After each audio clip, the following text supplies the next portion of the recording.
studio. Check this out. This is Pegasus. Pegasus is my dear friend, and he is probably one of the most famous mythological creatures ever to come out of ancient Greece. Greece. Do you remember where Greece is located? Well, we are going to go back to Greece as a little refresher as to where it is located on this fabulous planet. To do so, we're going to take a virtual plane trip. So buckle in, get your seatbelts on, and here we go. All the way across the Atlantic Ocean, we're crossing Italy, and we have just arrived on the beautiful shores of Greece, located on the Mediterranean Sea. Now, one of the cool things about ancient Greek culture was its art. They were fabulous artists, and they were actually kind of obsessed with perfectionism. And one of the things that they loved to create are these beautiful vases, which they would use for holding wine, olive oil, and even cremating their dead and burying them. And even though they were going to be buried, they had to be perfect. Now, one of the styles that they liked to use when decorating their vases was a geometrical style in which they would create repeating bands of designs that had triangles, circles, meandering Greek keys, as they call them, going around the entire vase. They eventually started to move away from the geometrical designs and began to tell stories on their vases using figures, whether they were human or horses, because they also believed that vases should tell a story about their myths, or even just a story about the person that might have died. So today we are going to develop and create our own Greek vase, mostly focusing on the geometrical patterns, but if you feel brave enough and creative enough, then you can go ahead and begin to maybe explore some narrative where you can depict a story in the center of your vase. So come with me to the demonstration table and we'll get started. Okay, welcome back to the demonstration table. This is my example of a Greek vase. And the technique I used here is graffito. And I made my own scratch board. So this is just your typical piece of paper. But what I did is I colored a layer in orange.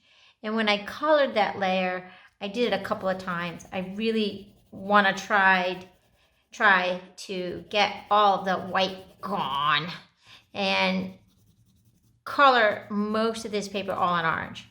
And your hand's going to get really tired doing this first layer, but it's important to get as much of this white gone.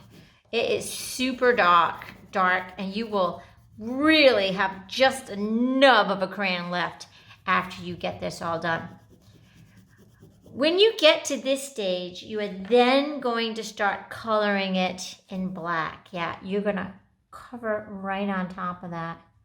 And you're going to do this a couple of times, at least 2 or 3 times, until you have something like this and you have really totally obliterated any orange showing. It's done. It's gone. No more orange, but it's still there. It's underneath. And what you're going to do next is you're going to fold that in half. And I'm going to use this as my demonstration paper. Fold that in half. And you are going to design a vase. And the reason I'm folding it in half is so that I have symmetry in my Greek vase. And I'm going to start at the lip of the vase. And then I'm going to go down to its shoulder. And then I'm going to go all the way down to the foot of the vase. Something like that. And in the introduction, I told you how important it is to make handles on their vase. The Greeks really wanted things to be comfortable and wanted to be able to hold things with comfort rather than just style. And they would really fool around with their handles to make sure that they worked out really well for them. So that's my vase. I'm really happy with it. And then I'm going to cut that out. So starting at the foot, cut along my line here, go all the way up to the lip of the vase, and Finish it up. Now here comes the tricky part. You're trying to get inside this handle. And the way I do it is I just do a soft fold like that. And I take my scissors and I click it in the middle. So I just snap it. So now I have a little opening. And then I can take the tips of my scissors, the blades, put them in that hole. And then I can start just cutting around that area that is the opening of the handle to the vase. And when you open it up, you have something like this.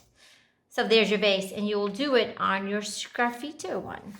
And the interesting thing about sgraffito is you are going to be scratching off your crayon with either a pencil or a toothpick. And what you want to do is you want to make these bands. When you study Greek vases, you will notice that they decorate a lot with geometrical patterns. And they also do some patterns that might have animals in them. This one, I did an octopus. When we looked at the map of Greece, we noticed that it was on the Mediterranean Sea, and they had ships, and there were big fishermen. And octopus is a delicacy. That means they really enjoy eating octopuses in the Mediterranean. Calamari. So here's my octopus, and then you can see all my geometrical patterns. They really didn't like to leave any space. They didn't want to leave any space that didn't have a pattern. Everything had to be filled up with something. Very little bit of negative space. Negative space is that space that doesn't have anything in it. They really tried to add a lot of patterns to their work. Even though we know that a lot of these vases were going to be buried, they still had to be perfect. If you don't have crayons, there are other options. You could just cut out your vase and start using a black marker or even just your pencil and start building up your patterns here. Here's one that I was working on. It's not quite finished yet, but you get the idea. So there's lots of photos that I included in this video. So please check your instructions and see the photos that I posted. Those are really good examples. They sort of jumpstart some ideas. Even if you have done this before, I know that I had some third graders out there that might have done something like this in Miss Plimpton's class.